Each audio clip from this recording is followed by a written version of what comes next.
मोहनजोदड़ो और हड़प्पा प्राचीन भारत की दो महत्वपूर्ण संस्कृतियों के केंद्र थे, जो सिंधु घाटी सभ्यता के नाम से जानी जाती है।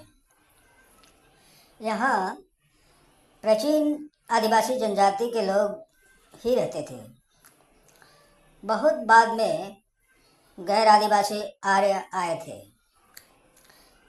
मोहनजोदड़ो की स्थापना लगभग 2500 ईसा पूर्व और समाप्ति लगभग 1900 ईसा पूर्व बताया जाता है।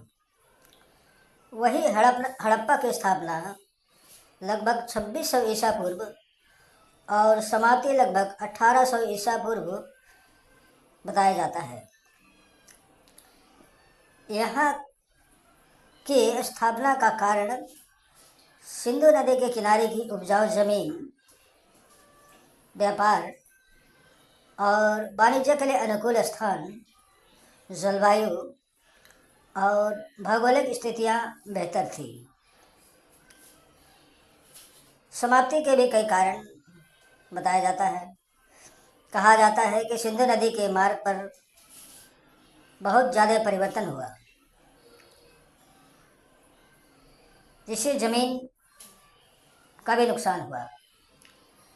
इससे वहाँ की जलवायु में भी परिवर्तन आया और सूखा होने लगा, और बाद में आर्य लोगों के आने के कारण भेदभाव तथा आक्रमण और युद्ध होने लगा। वैसे तो आदिवासियों का आर्थिक और सामाजिक पतन होने लगा। यहाँ के आदिवासी भोले भाले और सीधे साधे थे। आर्य लोगों के आने के बाद कलह के कारण ही सभी आदिवासी समुदाय तितर बितर हो गए और भारत के विभिन्न क्षेत्रों में अपने जीवन यापन के लिए अनुकूल जगह पर बस गए। और आर्य, जो चालाक और धोखेबाज थे, भारत में अपना अधिकार जमा लिए। मोहनजोदड़ो और हड़प्पा की संस्कृति की विशेषताएं वास्तुकला थी। यहाँ शहरों की योजना और निर्माण, पक्की ईंटों का उपयोग, सड़कें और गलियाँ, घरों की विशेष रूप से डिजाइन की गई छतें प्रसिद्ध थी। कला और शिल्प में भी यह शहर प्रसिद्ध था।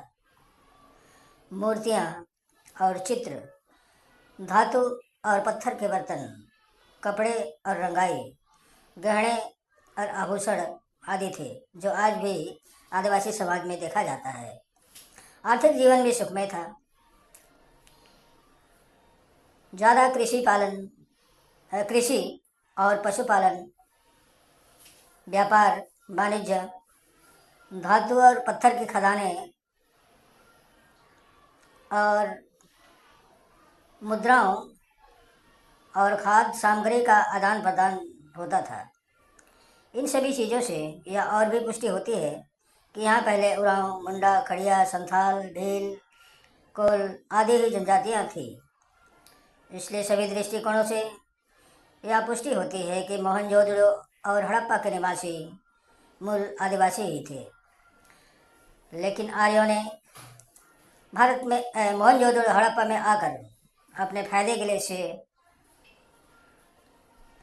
इस बात को छिपाया और स्वयं भारत में छा गए।